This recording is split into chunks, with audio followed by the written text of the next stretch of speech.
여러분, 올드스타가 또 맞췄습니다.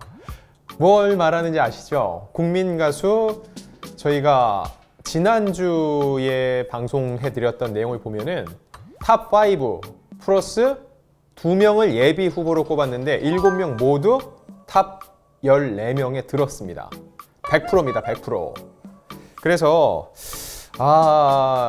이거 살짝 자랑이기도 한데, 그러면 내친 김에 아예 탑 7을 꼽아보자.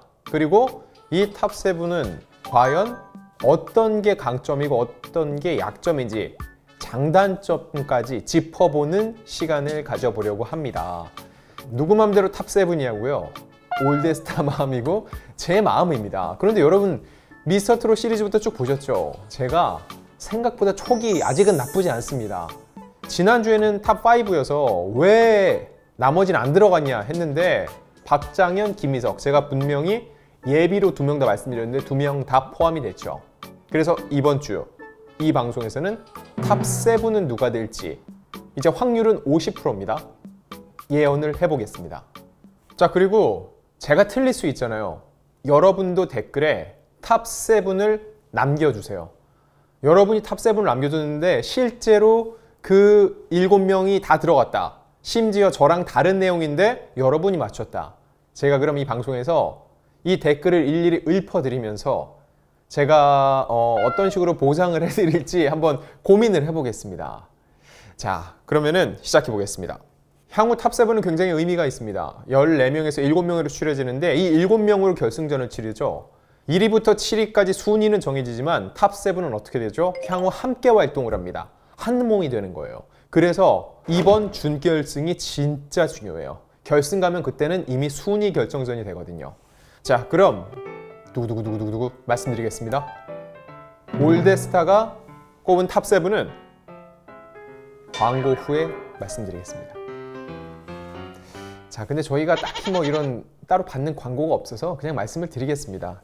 올드스타는 지조 있는 방송입니다. 심지 굳은 방송이에요. 지난주에 꼽았던 5 플러스 2 그 7명 그대로입니다. 제가 처음에 봤던 그 촉 다시 봤는데 크게 달라지지 않았어요. 왜일지 지금부터 한 명씩 짚어볼게요. 먼저 박창근. 가장 큰 장점은 내공. 23년 동안이나 무명 가수로 살아왔지만 진짜 탄탄하게 바닥을 다졌죠. 그래서 웬만한 무대에서도 흔들림이 없어요.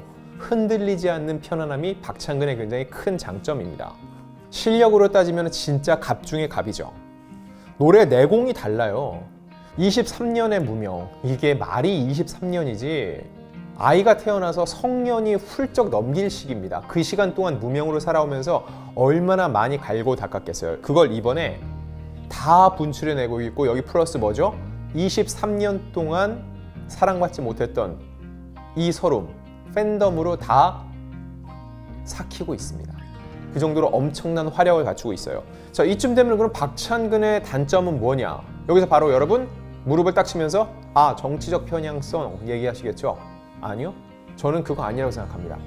오히려 박창근을 응원하지 않는 사람도 이 정치적 편향성 얘기 때문에 박창근의 이름을 알아요. 그리고 보세요.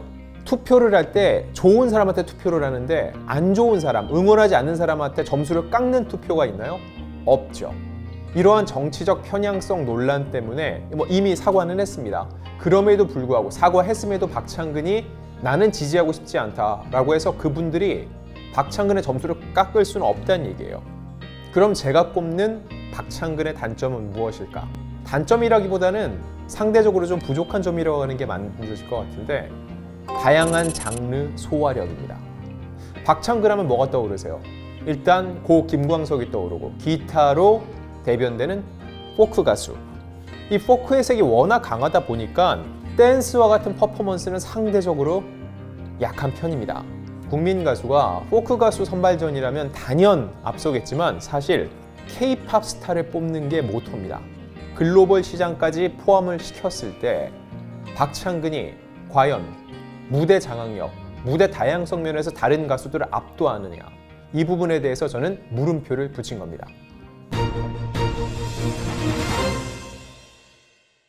자, 다음 두 번째, 수총각 김동현입니다. 닭갈비집 아르바이트 하면서 숯을 계속 피웠었고 국민가수로 인지도를 쌓은 다음에 오랜만에 그 닭갈비집 찾아가서 인사드리고 숯을 또 피우는 모습 보여드렸었죠. 무엇보다 이렇게 아르바이트를 하면서 자신의 꿈을 키워가는 이 서사도 많은 이들의 지지를 받았습니다. 이런 김동현의 가장 큰 장점, 누가 뭐래도 안정된 가창력과 고음입니다. 그리고 말씀드렸다시피 힘들게 준비해온 서사. 신용재의 노래 가수가 된 이유를 불러서 1위를 했는데, 신용재라는 가수 고음 종결자입니다. 어마어마한 가창력이 소유되는데 이 가수의 노래를 정말 자기 노래처럼 찰떡같이 소화했습니다. 그럼 단점은 무엇일까? 제가 볼 땐 음악적 스펙트럼이 아직은 넓지 않다는 겁니다. 선택지가 많지 않다는 얘기예요. 이게 무슨 얘기냐? 자, 가수가 된 이유, 그 후에 대장전에 나서죠. 이때 또 신용재의 노래를 선택하려고 아니나 다를까 심사위원들은 곧바로 얘기합니다. 또 신용재야? 노래는 잘 불렀지만 이번엔 점수가 박했죠. 이게 어쩔 수 없이 단기전에 경연을 하려면 something new, 뭔가 새로운 걸 계속 보여줘야 되는데 또 같은 가수의 노래를 선택하면서 보여줄 수 있는 폭이 좁아진 거예요. 다른 노래를 선택할 수도 있는데 본인 입장에서는 이 노래가 나한테 잘 맞고 잘할 수 있을 거란 확신이 들었던 거죠. 그런데 이런 전략이 심사위원들의 생각과는 달랐던 거예요. 결국은 결승전에서도 본인이 좀 더 빛을 발하기 위해서는 기존 무대와는 또 다른 결의 새로운 무대를 보여줘야 된다는 겁니다. 자, 세 번째, 이솔로몬입니다. 시인에서 K-팝 스타로의 도약을 꿈꾸고 있죠. 매 라운드 거듭할수록 이 가창력도 계속 좋아지고 있고 무대 매너도 좋아요. 첫 무대와 비교를 해서 성장세를 보면은 저는 이솔로몬이 발전 가능성이 굉장히 큰 K-팝 예비 가수라고 생각이 듭니다. 그리고 무엇보다 아주 강력한 팬덤을 구축을 하고 있습니다. 여러분, 그런 얘기 합니다. 가끔 댓글에도 달려요. 가수 뽑는 오디션에 외모가 그리 중요하나? 예, 굉장히 중요합니다. 아주 중요해요. 첫인상이라는 얘기를 하죠. 사람 겉모습만 보고 판단하는 거 아니다라고 하지만 실제로 사람들이 그 사람을 판단하는데 첫인상이 굉장히 많은 비중을 차지를 해요. 근데 이솔로몬은 일단 보는 이들이 다시 한번 쳐다보게 만드는 외모를 갖고 있습니다. 이솔로몬이라는 존재를 모르는 외국 팬들이 봤을 때도 충분히 매력적인 외모라는 거죠. 같은 실력을 가진 가수들이 노래를 불렀을 때 훨씬 더 점수가 배가 되는 요인이 될 수 있다는 겁니다. 그럼 이솔로몬의 장점은 무엇일까? 깨끗한 음색과 강력한 팬덤입니다. 이솔로몬은 사실 전문적으로 교육을 받은 가수는 아니에요. 그렇죠? 그런데 항상 그 얘기를 합니다. 이미 뭔가 잔뜩 그려진 도화지에 뭔가를 그리는 것보다 아무것도 그려지지 않는 하얀 도화지에 새 그림을 그렸을 때 더 선명하게 보인다고요. 이런 측면으로 봤을 때 이솔로몬은 향후 발전 가능성이 굉장히 많다는 거예요. 자기만의 스타일을 찾고 그걸 발전시켜 나가면 그 누구보다도 성장 가능성이 무궁무진하다는 거죠. 그리고 이런 이솔로몬의 꿈을 지지해줄 팬덤이 굉장히 강력합니다. 그런 단점은 무엇일까? 이미 말씀드렸어요. 상대적으로 약한 음악성. 음악을 한 기간도 짧고 전문적으로 음악을 배우지도 않았기 때문에 회를 거듭할수록 솔직히 말씀드려서 미천이 드러나고 있습니다. 이거 경연입니다, 여러분. 교육이 아니에요. 경연이에요. 짧은 시간 안에 새로운 무대를 확 보여줘야 되는데 이게 가능할까 생각을 해보면 쉽지 않습니다. 23년을 갈고 닦은 박창근도 있고 연습생 생활을 거친 이들도 있고 이미 데뷔한 이들도 있습니다. 그들과의 대결에서 짧은 시간 안에 완성도 높은 새로운 무대를 꾸민다? 이솔로몬이 굉장히 고민해 봐야 될 대목입니다. 자, 다음은 제가 예비 후보로 꼽았던 박장현. 댓글에 제일 많이 달렸어요. 박장현 왜 안 꼽았냐? 여러분, 방송 끝까지 봐주세요. 박장현 예비 후보로 꼽았습니다, 여러분. 왜 예비 후보냐? 탑5 아니냐? 탑5가 아니었어요. 아니, 제가 어떻게 5명의 순위를 정합니까? 제가 이 5명이 유력하다라고 얘기했고 분명히 이 친구들도 가능한데 라고 생각했던 게 박장현과 김희석을 꼽았던 거죠. 처음부터 탑7으로 갔어야 되는데 괜히 제가 탑5에서 죄송합니다. 제 불찰입니다. 이해해 주시고요. 그래서 제가 면밀히 분석을 했습니다. 공황장애까지 극복을 하고 혼신의 무대를 꾸려서 팀원들 전원을 준결승으로 이끌었습니다. 다들 기억하시죠? 박장현의 팀 막판 대장전 뒤집기로 전원 생존. 임팩트가 굉장히 강했죠. 장점, 내공 플러스 절박함. 이 내공에는 그의 음악성이 들어있는데 일단 슈퍼스타 K 출신으로서 이미 오디션 프로그램을 거쳤고 공식 데뷔까지 했습니다. 그러다 보니까 이 충분히 무대에서 본인이 어떻게 해야 두드러지는지 임팩트가 있는지 잘 알아요. 무대 안정성이 높습니다. 회를 거듭할수록 강해지고 있어요. 회를 거듭할수록 새로운 모습을 보여주고요. 그렇다면 단점은 박장현이 국민 가수에 지원을 하게 된 이유이기도 합니다. 무대 공포증. 이미 힘겨워하는 모습을 한 차례 보여준 적도 있었죠. 무대에서 내려온 다음에 숨이 가빠지고 힘들어서 밖으로 나가는 박장현 씨의 모습이 카메라 팔로업을 통해서 보여줬는데 이걸 보고 많은 이들이 안타까워했습니다. 아무래도 기성 가수이기 때문에 더 잘해야 된다는 부담감, 이게 아니면 정말 나는 더 이상 길이 없다는 절박함이 더해진 거라 볼 수 있는데 결승 무대로 가면은 이 부담감이 더 커질 거라는 거죠. 이 국민 가수에는 두 가지 부제가 있습니다. 첫 번째는 이병찬 성장기, 그리고 두 번째가 박장현 극복기죠. 계속 극복해 가고 있는데 대장전에서 엄청난 무대를 보여줬죠. 준결승 무대, 결승 무대로 가면서 부담감은 더 커질 수밖에 없어요. 그 이상을 보여줘야 된다는 이런 마음 때문이죠. 자, 다음은 고은성입니다. 10년차 뮤지컬 배우답게 무대 장악력이 아주 뛰어나죠. 장점은 관록과 장르적 다양성입니다. 팬텀싱어에도 나왔었고 뮤지컬 배우로 10년 동안 활동해 왔기 때문에 무대 위에서 아주 편안해 보여요. 무대를 즐기는 게 보이죠. 그래서 어떠한 장르가 와도 조용한 노래부터 댄스까지 장르 소화가 다 가능합니다. 이 무대가 몇 번 안 남았는데 이 안에서 완전 새로운 모습을 또 보여줄 수 있는 아주 유력한 후보라 볼 수 있어요. 그렇다면 단점은 무엇일까요? 한 방의 임팩트입니다. 활동을 오래 해왔고 이미 다른 오디션에도 참여를 해왔기 때문에 고은성의 모습을 이미 대중들이 많이 봐왔어요. 그 덕분에 팬덤이 형성이 돼 있지만 거기서 한 발 더 나가기 위해서는 기존 팬덤 외에 새로운 팬덤이 붙여야 돼요. 근데 그 임팩트를 고은성 씨가 주고 있냐? 제가 볼 때는 다른 후보들에 비하면 아직은 임팩트가 조금 부족합니다. 어떤 무대를 꾸며도 평균 이상이에요. 그런데 평균 이상만 돼서는 최고가 되지 못합니다. 탑 무대, 고은성 하면 이거다. 뭐 예를 들어서 이찬원 하면은 뭐였어요, 여러분? 진또배기. 이런 식으로 그 가수 하면 이게 떠오르지 할 만한 무대를 한 번쯤은 보여줘야 된다는 거예요. 자, 다음은 제가 지난 방송에서 예비 후보로 꼽았던 또 다른 1인 김희석입니다.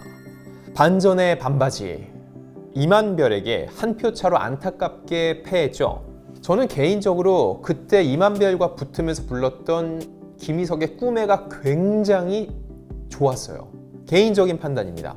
이런 김희석의 장점은요, 기복 없는 실력과 유니크한 목소리입니다. 제가 개인적으로 좋아하는 목소리 톤이기도 해서 그런 것 같은데요. 소리 자체가 굉장히 단단해요. 물론 자기관리 부족으로 실수가 좀 있었습니다, 앞에서. 그러지만 자기가 선택한 노래에 대해서 소화력 자체는 굉장히 탄탄한 편입니다. 그럼 단점은 무엇일까? 방금 장점에서 나온 얘기에 반대를 생각하시면 돼요. 부족한 자기관리와 경험입니다. 양수경의 이별의 끝은 어디인가요를 불렀죠. 그때 목 상태가 좋지 않아 우려를 샀습니다. 아니나 다를까 실전에서도 목이 온전치 못해서 결국 실수를 범했죠. 그리고 이만별과 부른 데칼코마니 듀엣 무대에서도 박자를 놓치는 실수를 했는데 이런 실수에서 배워야 돼요. 내가 왜 실수했는지, 앞으로는 어떤 식으로 실수를 만회할 수 있는지를 생각을 해봐야 된다는 거죠.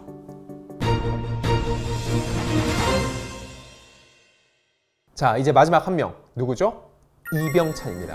아까 말씀드렸죠? 국민 가수의 부제 중 하나. 이병찬 성장기. 이병찬 성장기라 불려도 진짜 무방할 만큼 초반부터 임팩트가 강했고 이병찬에게 감정이입을 한 팬들이 굉장히 많이 있습니다. 극도로 긴장된 무대 위에서 손을 덜덜덜 떨면서 노래 부르던 거 다 기억하시죠? 장점은 세 가지입니다. 음색, 사연, 팬덤. 이쯤 되면 사실 다 있는 건데, 그래서 저는 이병찬은 탑7에 무조건 갈 것 같아요. 일단 특유의 부드러운 음색이 여심을 녹였죠. 게다가 사연도 있습니다. 역도 선수로 오랜 기간 활동을 해왔는데 부상으로 이를 포기할 수밖에 없었고, 그 와중에 가수에 도전을 했는데 그때 본인이 들던 그 역기의 무게보다 한 손에 든 그 마이크의 무게가 더 무거워서 버거워하던 그 이병찬의 모습. 게다가 또 경연 도중에 이 개에게 물리는 사고가 발생을 해서 또 많은 이들의 우려를 샀습니다. 여러 가지 이런 일들이 겹쳐지면서 이병찬에 대한 사람들의 관심이 증폭이 됐어요. 그러다 보니까 가장 단단한 팬덤이 확보가 됐죠. 여기서 여러분 얘기할 수 있습니다. 국민 가수 아니냐? 가수를 뽑는 건데 왜 자꾸 팬덤 얘기를 하느냐라고 하는데, 지금 이미 14명이 올라왔죠. 이 14명 노래 다 잘 부릅니다. 무대에 따라서, 컨디션에 따라서 기복은 있을지언정 이미 충분히 다 잘 불러요. 못 부르는데 여기까지 온 사람 없습니다. 결국은 남은 무대에서 선곡 잘하고 무대 소화 잘하고 자기 관리 잘해야지 이길 수 있어요. 플러스 알파로 뭐라고요? 팬덤이 있어야 됩니다. 왜냐면 경연이 끝난 후에도 계속 활동을 해 나가야 되는데, 많은 K-팝 가수들이 그렇지만 팬덤이 있어야지 지속적인 활동이 가능해요. 그런 면에서 이병찬은 남들보다 확실히 한 발 앞서 있습니다.